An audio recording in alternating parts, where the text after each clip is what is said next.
Hello and welcome back to the channel. Boy, do I have a treat for you today.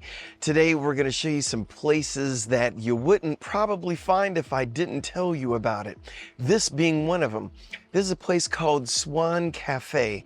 Now for me, living in Hangdong, it takes about an hour for me to drive here. If you're in Old City, Chiang Mai, it's about a 45-minute drive north, and it's a beautiful drive on the way here. But this is a place that once you get past all of the cities and everything and it starts turning into countries, this is a place that you would never find on your own. Even knowing where this place was, I took some wrong turns to get here. It's down some back roads and it looks like you're in some sort of residential area, and then you make your last turn and whoop, you go up the hill and here you are at beautiful Swan Cafe. Now what makes this place unique is where it's at. It's up on top of a beautiful mountaintop overlooking a beautiful Thai scenery. It's just gorgeous. It's done really cute. It's nice and neat. This is the second time I've been here, and it's very, very clean. They keep everything top notch. It's not run down in any way.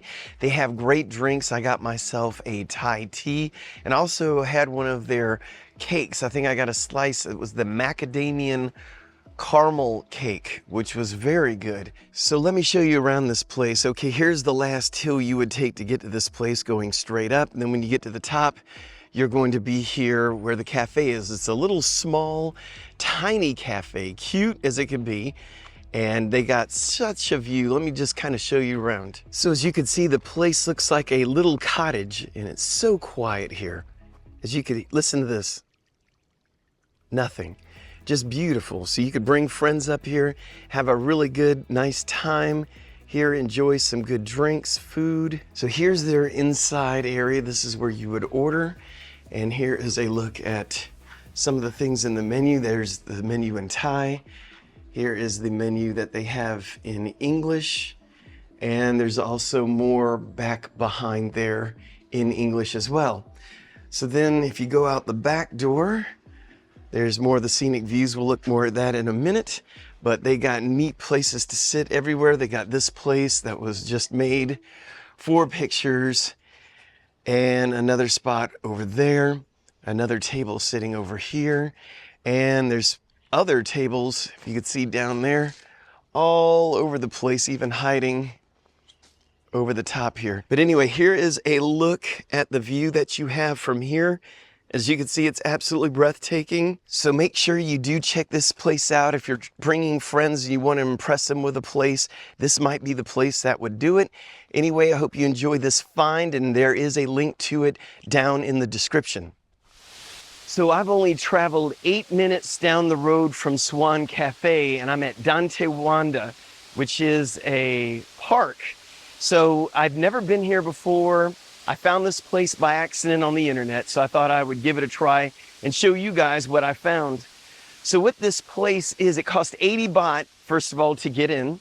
So you're gonna pay 80 baht per person to get in this place.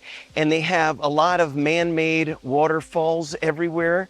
They have a lot of misting machines all over the place. So there's a lot to see if you're into that kind of thing. They've got a lot of beautiful greenery, trees, everything like that. So you can just stroll through with your camera, take a bunch of good selfies and things like that.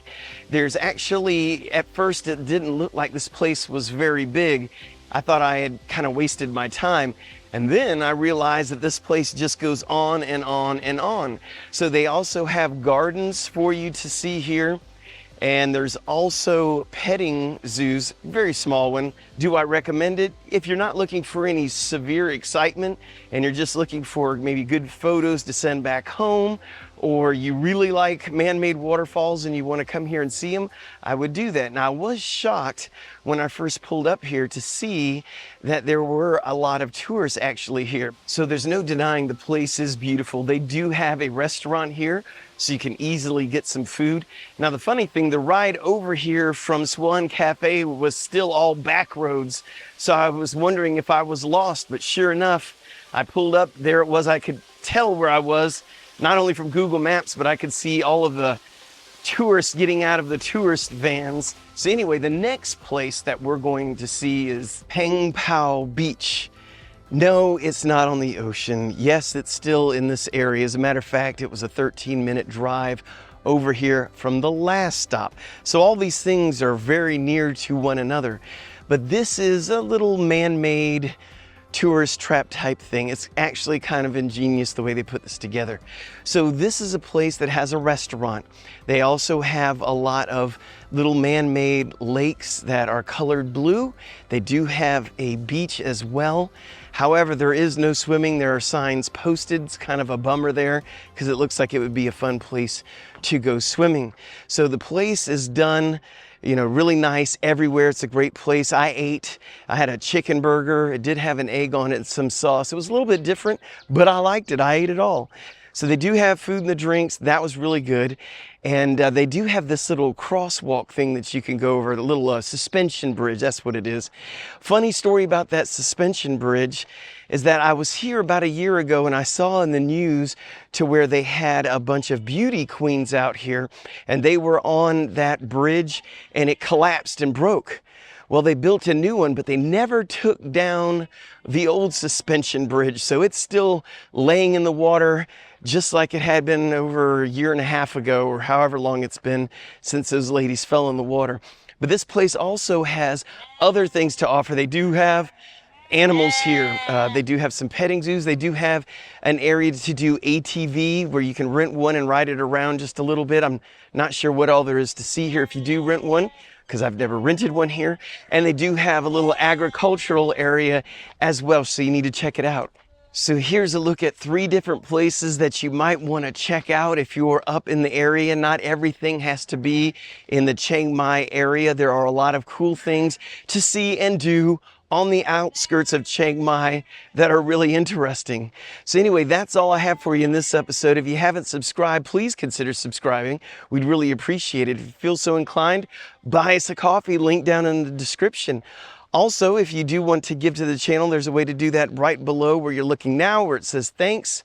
And if you want to help us on a monthly basis, there's always Patreon. Check out our merchandise store. If you haven't looked at it yet, there's a link down in the description, as well as a link to all 3 places that we visited today. Well, thank you for watching. We appreciate it. And until next time, Kap Kun Kap.